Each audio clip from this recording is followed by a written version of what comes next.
Hello once again. Thanks for joining us on Space Nuts, the podcast about space, space science, astronomy, and all sorts of other stuff. On this week's program, episode 262, we'll be looking at the successful launch of Jeff Bezos into space. They put rockets on his feet, apparently.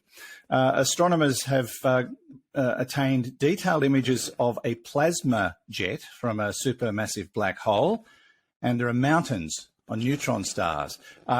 It's the size of them that will surprise you.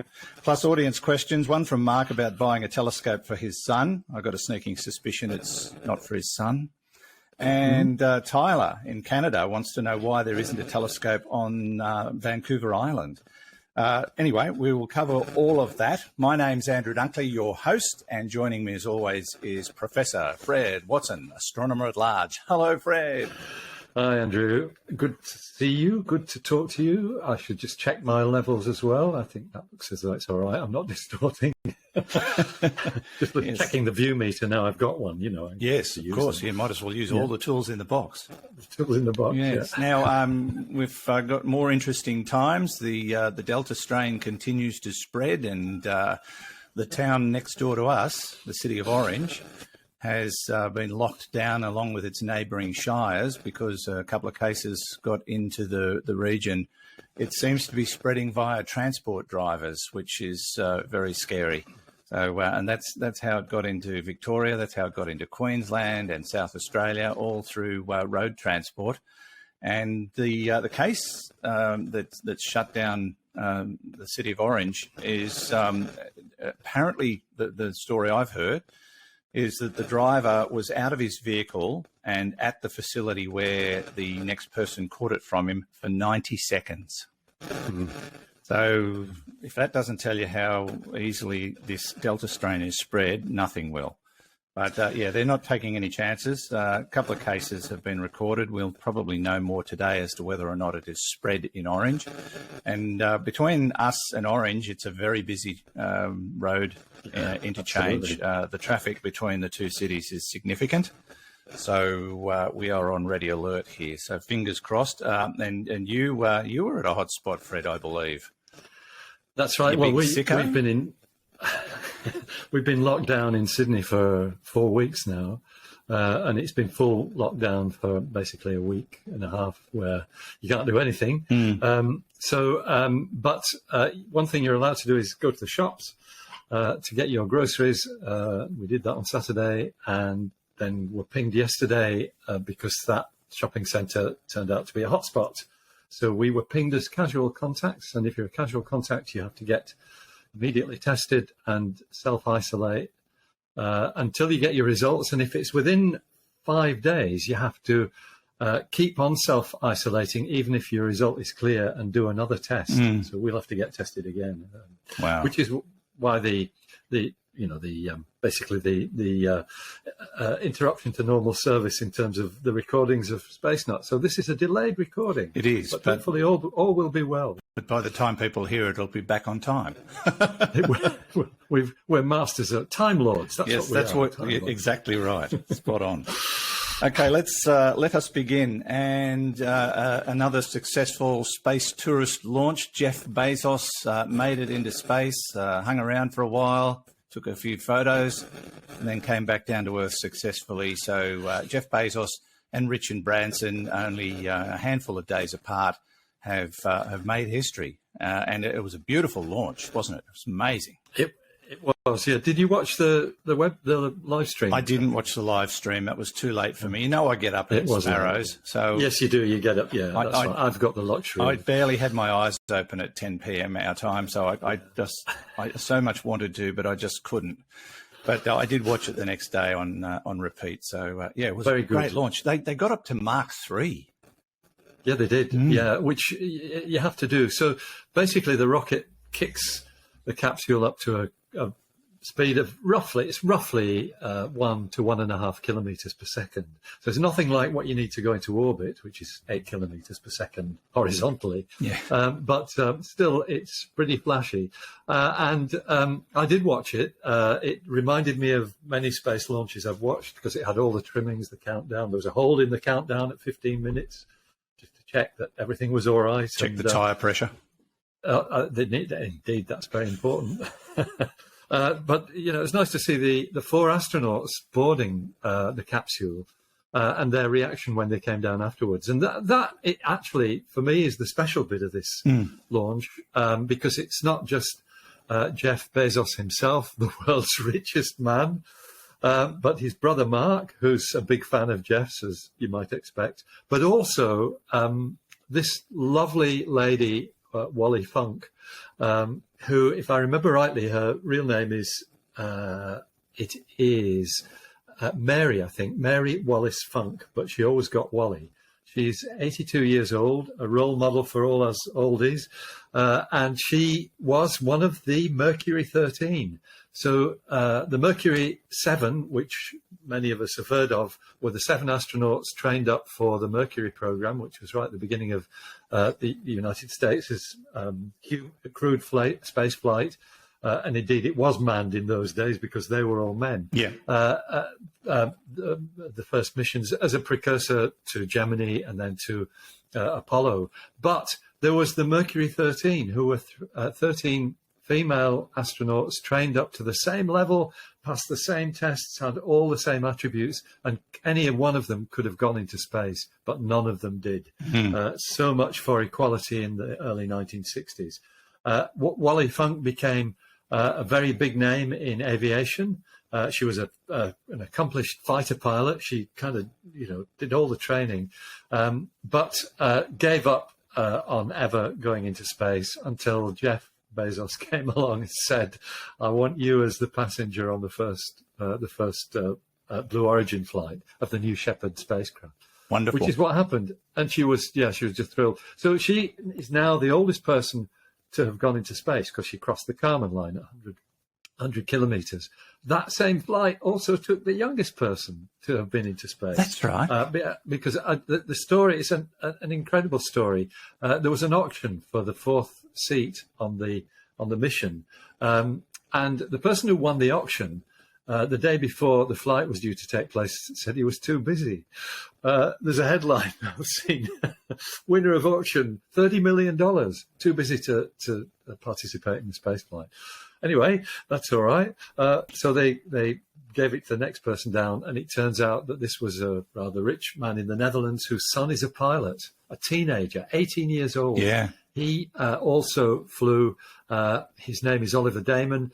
And so it made history, the first ever commercial astronaut to purchase a ticket, and also the youngest person to fly in space. What a great story. It's a great story. He might not have been first in terms of space tourism, but he certainly made a bigger exclamation mark. Yeah. Now, I've got a question, Fred.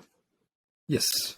The 2 men involved in this, Jeff Bezos and Richard Branson, did it in very, very different ways. Jeff did it with a rocket, straight up and down, and Richard did it with a space plane, basically launched from the belly of a carrier. Which one would be the most fun? I'm thinking I'd like to go up in a rocket. I think that would be even one that looks as unsavoury as Jeff's. But I think don't go there. I couldn't help it. Marnie said the same thing. I think going up in a rocket would be the cool way to go. I think you're probably right. Look, in an ideal world, we'd get to sample both, wouldn't we? Yes, indeed. The thing about the Virgin Galactic mode of operation is it's a much longer process. So I think the whole thing goes for about an hour and a half. So you get more bang for your buck. You do. You get this flight up to about 16 kilometres in a very unusual aircraft. For want of a better term, I should have hanging rephrased underneath that. it. Yeah, hanging underneath it. But then they drop the rocket plane. So you still get the rocket thing. You are shooting upwards at probably something like the same speed to get you up to 1 kilometre per second or thereabouts, and then glide back to Earth. So a totally different process. The new Blue Origin one is, as you said, it's a rocket. You sit on top of it in a capsule that's not that dissimilar from the the Apollo capsules or the Orion capsules, and then you come back on a parachute because the rocket itself fully automatically lands on its own, the booster. Extraordinary technology that they've perfected. It is. And I think either of those will be a thrill. But, you know, I lean towards the same as you. Yeah, I think the traditional rocket launches would be exciting. All right, well done to both, and another giant leap. Now, let's move on to our next story, Fred, and this one is exciting for a completely different reason. Detailed images of a plasma jet from a supermassive black hole. Now, we know about these plasma jets. We've had questions about plasma jets. To get an image, I think, would take it to a whole new level.